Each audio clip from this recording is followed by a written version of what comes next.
Kosovo. Hoje em dia, quase não nos lembramos desse pequeno país perdido no norte da Península Balcânica. Mas há apenas 10 ou 15 anos, Kosovo estava na boca de todos. Especialistas e jornalistas cobriam esse assunto em detalhes e discutiam se as autoridades de Kosovo agiram corretamente ao declarar independência unilateralmente. Muito menos. Naquela época, lembravam das antecedentes históricos do conflito em Kosovo, das contradições interétnicas e interreligiosas que o acompanhavam, da guerra sangrenta que precedeu a conquista da independência de fato. E, claro, sobre suas consequências e influência na situação atual. Neste vídeo, vamos analisar por que Kosovo sempre foi uma região potencialmente explosiva dos Balcãs. Os sérvios e os kosovares sempre tiveram desavenças? Quais foram as razões que levaram ao início da Guerra do Kosovo? Vamos analisar também o grau de influência dos países ocidentais na resolução desse conflito e descrever a situação atual em Kosovo. E por fim, vamos responder à pergunta de por que a Rússia tentou e ainda tenta agravar ao máximo a situação em Kosovo. Sou Semyon do Mega Show TV. Vamos começar.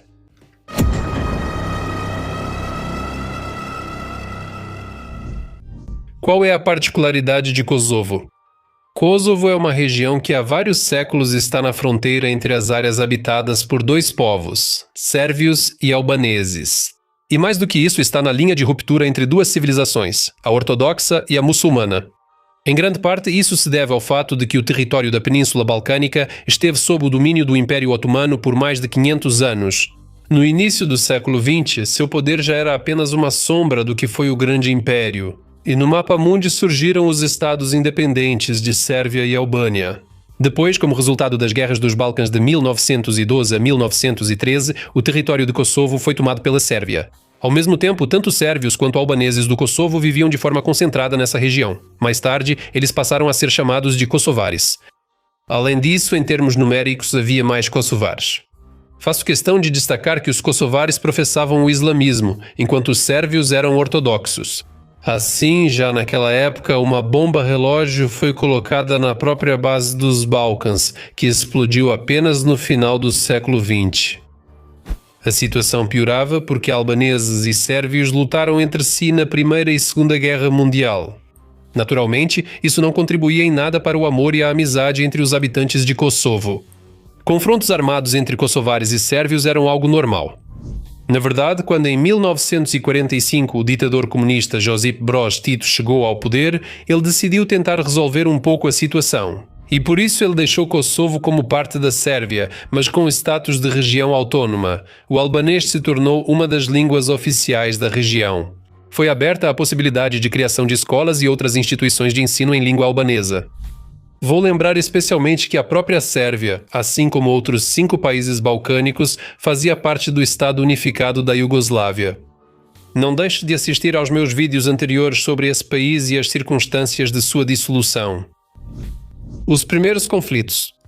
Os 30 anos seguintes foram praticamente decisivos para o destino de Kosovo. Os albaneses de Kosovo tinham uma taxa de natalidade muito alta. Devido a esse fator, além de sua grande coesão, eles acabaram praticamente deslocando os sérvios da região. E até o final dos anos 70, a proporção de albaneses de Kosovo na população de Kosovo era de pelo menos 90%. Os sérvios restantes viviam concentrados apenas no norte de Kosovo, e durante todos esses anos, conflitos entre sérvios e albaneses de Kosovo aconteciam o tempo todo. Mas na maioria das vezes, tudo terminava em simples brigas e esfaqueamentos.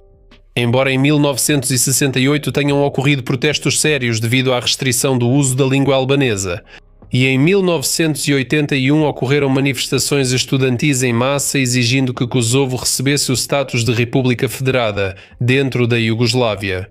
Ou seja, ter o mesmo status que a Sérvia, a Croácia e outros membros da Federação. Esses protestos foram reprimidos pelas tropas iugoslavas. Desta vez, houve vítimas. Em resposta ao aumento da consciência nacional dos albaneses de Kosovo, aproximadamente a partir de meados dos anos 80, muitos políticos sérvios começaram a pedir publicamente a desalbanização do Kosovo. Um desses líderes era o bem conhecido Slobodan Milošević. Foi justamente sob sua responsabilidade que o conflito passou do campo político para o militar. De brigas e manifestações para bombardeios de artilharia e atos de genocídio. Sua política de jogar lenha na fogueira causou uma guerra em grande escala, prejudicando tanto albaneses de Kosovo quanto sérvios. Em 1989, Milošević reduziu significativamente a autonomia do Kosovo ao adotar uma nova constituição. Os órgãos locais de poder foram dissolvidos e as transmissões de rádio e TV em albanês interrompidas. Começou a substituição dos kosovares por sérvios nas estruturas estatais e nos órgãos de segurança. E em muitas escolas, o ensino tradicional em albanês foi substituído pelo sérvio. E o que o governo iugoslavo recebeu em troca? Correto. Greves em massa, comícios, protestos e confrontos constantes. A situação só piorava. E o que Slobodan Milošević fez diante disso? Provavelmente, como qualquer outro político civilizado, ele se sentou à mesa de negociações e começou a buscar condições para um compromisso minimamente aceitável. Nada de compromisso para vocês. A teimosia e a falta de visão prevaleceram aqui sobre o bom senso. Seguindo o princípio de que contra a força bruta não há argumento, ele decretou o estado de emergência em Kosovo em 1990. No entanto, todas as tentativas de reprimir o movimento de libertação nacional em Kosovo só aumentaram o desejo dessa região de conquistar plena soberania. Restava apenas encontrar o momento certo, e ele chegou muito em breve. Em 91, aproveitando o fato de que Eslovênia, Croácia e Macedônia anunciaram sua saída da Iugoslávia, em 22 de setembro de 1991 foi proclamada a independência da República do Kosovo, com a capital na cidade de Pristina. No entanto, o novo Estado foi reconhecido apenas pela Albânia, que começou a apoiar seus irmãos e correligionários. Quero enfatizar especialmente que essa foi a primeira declaração de independência do Kosovo. A segunda e principal ocorreu 17 anos depois. Enquanto isso, a República do Kosovo tornou-se um típico Estado não reconhecido, dos quais muitos surgiram nas ruínas da Iugoslávia. Krajina Sérvia, República Croata da Herceg-Bósnia. Já falamos sobre todos eles em vídeos anteriores, então não deixe de assisti-los. Para confirmar que os kosovares realmente desejam a independência plena e não o status de república autônoma ou ente federativo, em 23 de maio de 1992 foi realizado um referendo nacional. 99% dos votantes apoiaram a política de criação de um Estado kosovar independente. Ibrahim Rugova também foi eleito o primeiro presidente da República do Kosovo. Acho que não preciso explicar que as autoridades iugoslavas categoricamente não reconheciam essas ações e consideravam Kosovo como seu território. Exatamente como a China comunista e Taiwan. No entanto, ao contrário de Taiwan, embora ainda não seja o fim, neste caso a situação acabou levando à guerra, mas não imediatamente. A guerra era inevitável. Milošević e outros sérvios beligerantes queriam reprimir imediatamente o rebelde Kosovo, mas vários fatores impediram esses planos. Antes de tudo, eles estavam ocupados com projetos mais importantes para preservar a Iugoslávia. Para reanimar esse império meio morto, eles provocaram e organizaram guerras na Croácia, bem como na Bósnia e Herzegovina. Essas aventuras exigiam muitos recursos, por isso, no começo, eles não tinham tempo para Kosovo. Entre a elite sérvia, acreditava-se que essa região rebelde não iria a lugar nenhum, ainda mais porque a vantagem em todos os aspectos estava do lado da Iugoslávia. Tanto em território quanto em demografia, parâmetros econômicos e potencial militar. As autoridades do Kosovo também não ficaram de braços cruzados. Eles entendiam que Milošević não os deixaria em paz. Cedo ou tarde, ele pegaria em armas e lançaria todas as suas forças contra eles. Por isso, formavam suas próprias forças armadas e construíam fortificações rapidamente. O Estado não reconhecido não tinha aliados, exceto a Albânia, que já estava passando por um período de profunda crise econômica e transição para a economia de mercado. E a Rússia apoiava a Iugoslávia. Esse fator teve papel importante. Após o fim da Guerra da Bósnia em 1995, Milošević voltou novamente sua atenção para Kosovo. Na verdade, ele foi derrotado tanto na Croácia quanto na Bósnia e na Herzegovina. E a própria Iugoslávia já era composta por duas repúblicas, Sérvia e Montenegro. Como dizem, sombra da antiga grandeza. Então, o retorno do Kosovo poderia servir como uma espécie de compensação, pelo menos para afagar os complexos imperiais da elite sérvia. A Guerra do Kosovo começou em 28 de fevereiro de 1998 com o ataque das tropas regulares iugoslavas às aldeias de Likošani e Kires. Usando sua vantagem em equipamentos, munições e efetivo, eles começaram a empurrar as unidades kosovares para o sul. E como você corretamente adivinhou, as ações militares foram marcadas por limpeza étnica, saques, assassinatos de prisioneiros de guerra e outros crimes direcionados contra civis. Assim como nas guerras da Croácia e da Bósnia, os soldados sérvios se destacaram por extrema crueldade e intolerância em relação à população local. No entanto, da mesma forma, hoje os ocupantes russos agem no território da Ucrânia. Um típico complexo imperial aliado ao ódio contra aqueles povos que escolheram o caminho da liberdade e da independência. E mais uma vez a OTAN ataca. O massacre em Rachak teve um impacto decisivo no curso da Guerra do Kosovo. Em 15 de janeiro de 1999, nesta vila, as forças iugoslavas realizaram mais um massacre contra a população civil. Como resultado, 45 pessoas de origem kosovar foram mortas. Esse crime de guerra abalou a opinião pública mundial. Após a tragédia em Srebrenica causada pelos sérvios, os países ocidentais decidiram agir rápida e decisivamente desta vez. Se alguns meses antes os Estados Unidos e os países da União Europeia apelavam por um cessar-fogo e negociações entre as partes em conflito, agora toda a humanidade progressista se convenceu de que era preciso agir como na Bósnia e Herzegovina em 1995, ou seja, forçar a Iugoslávia à paz por meio do uso da força militar. Era esperado que Milošević negasse os assassinatos em Rachak e, quando já não era possível esconder a verdade, continuasse negando de todas as formas. Milošević negava a responsabilidade das autoridades iugoslavas pelos atos, assim como em outros casos de represálias contra a população kosovar. E a Rússia estava firmemente ao lado de Milošević. Foi Moscou, na ONU e em outras organizações internacionais, que justificava de todas as formas as ações dos sérvios em Kosovo, alegando a necessidade de combater terroristas e separatistas, e bloqueava quaisquer iniciativas progressistas dos países ocidentais. Durante fevereiro e março de 1999, os Estados Unidos e o Reino Unido apresentaram vários projetos de resolução pacífica e cessação da guerra em Kosovo, e em condições bastante favoráveis para a Iugoslávia. Por exemplo, Kosovo permanecia como parte da Iugoslávia, mas com ampla autonomia política e cultural nacional. Slobodan Milošević mostrou teimosia notável neste caso, aparentemente contando com o apoio de Moscou. Ao perceber que a situação não terminaria de forma pacífica e entendendo que, ao adotar uma resolução no Conselho de Segurança da ONU, a Rússia certamente usaria seu direito de veto, decidiu-se empregar as forças da OTAN.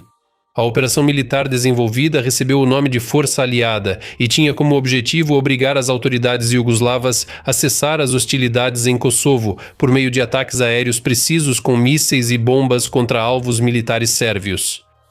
A operação começou em 24 de março de 1999.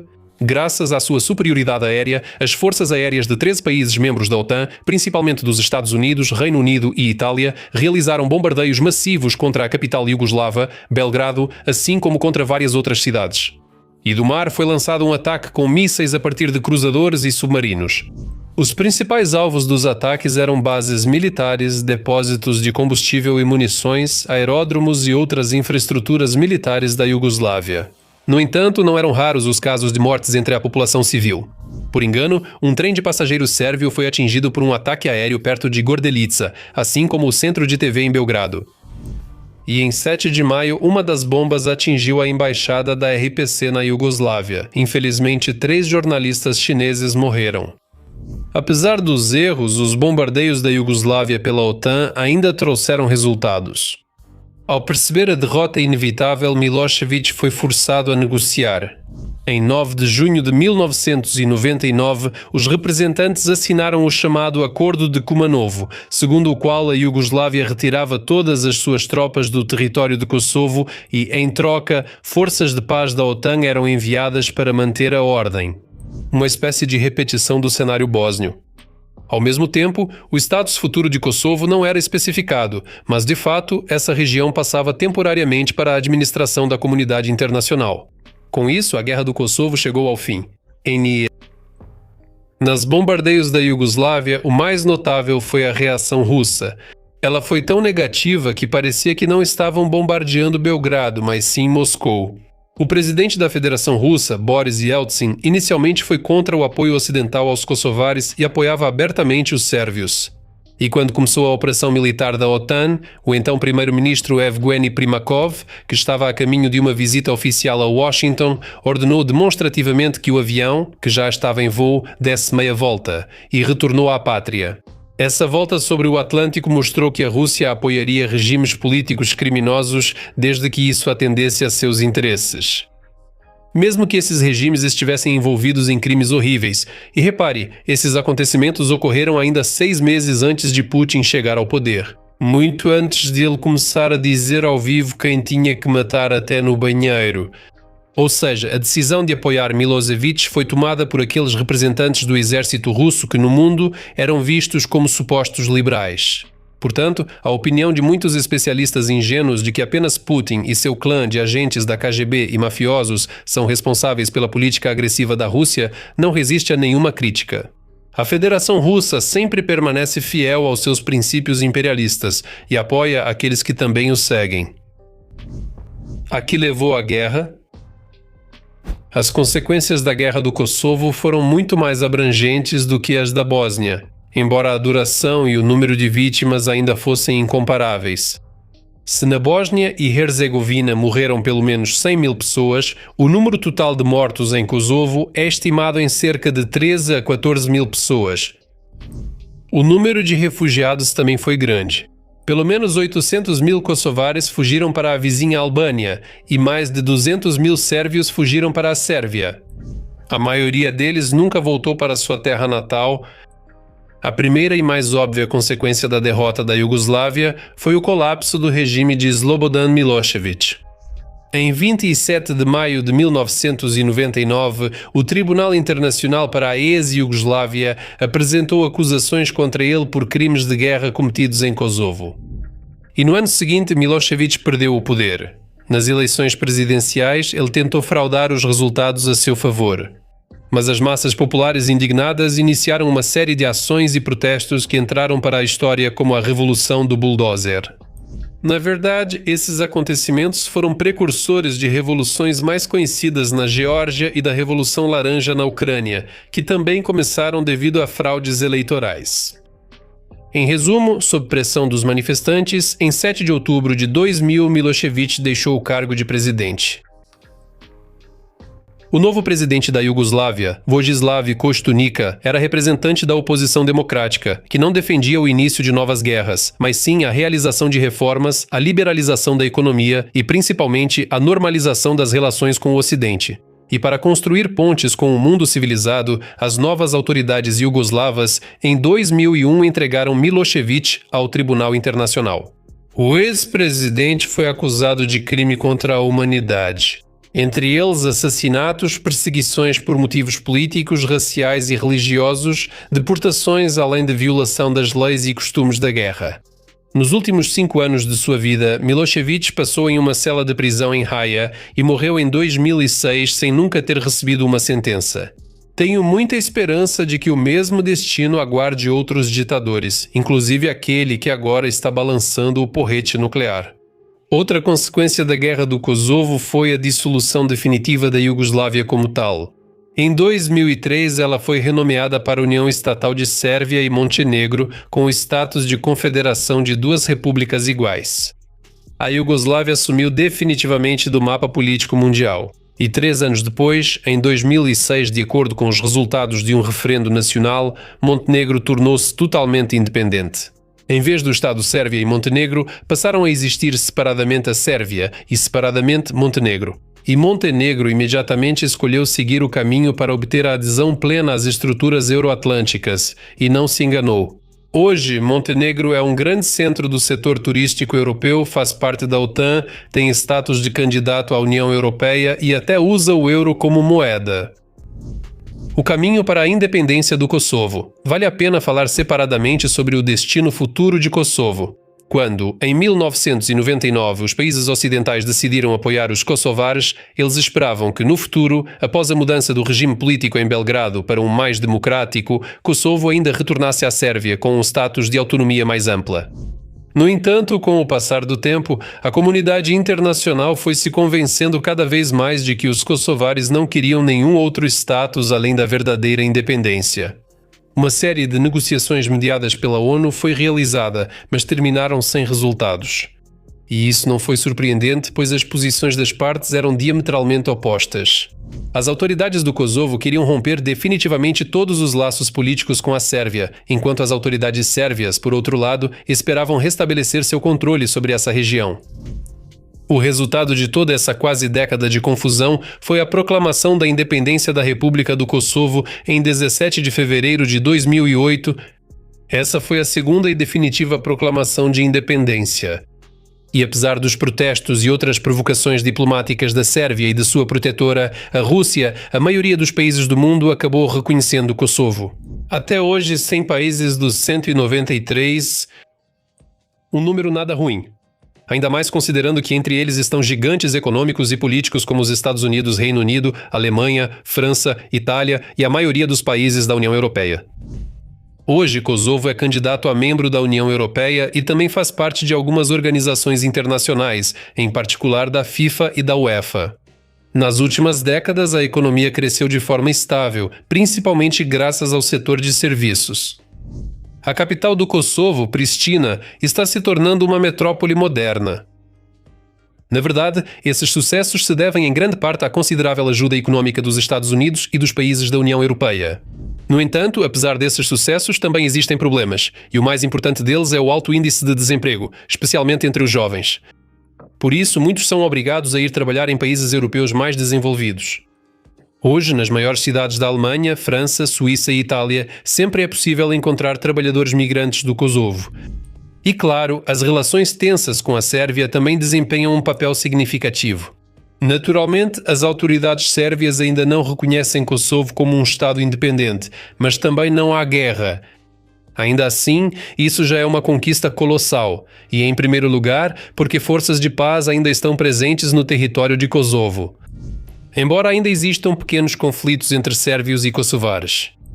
O mais recente deles foi o confronto no verão e no outono de 2022 devido ao fim do reconhecimento pela Sérvia dos documentos de veículos registrados em Kosovo. Na verdade, nesse caso não houve vítimas e após alguns meses a situação se acalmou um pouco. Muitos analistas afirmavam que a Rússia foi a real iniciadora do conflito, incentivando conscientemente a Sérvia à guerra e alimentando as tensões. Afinal, em caso de sucesso, uma nova guerra nos Balcãs poderia desestabilizar seriamente a situação na Europa, aprofundar a já grave crise migratória na UE e, o mais importante, diminuir o apoio internacional à Ucrânia. Bom, por hoje é só. Inscreva-se, compartilhe o vídeo e fiquem bem. Até mais, pessoal. Пока.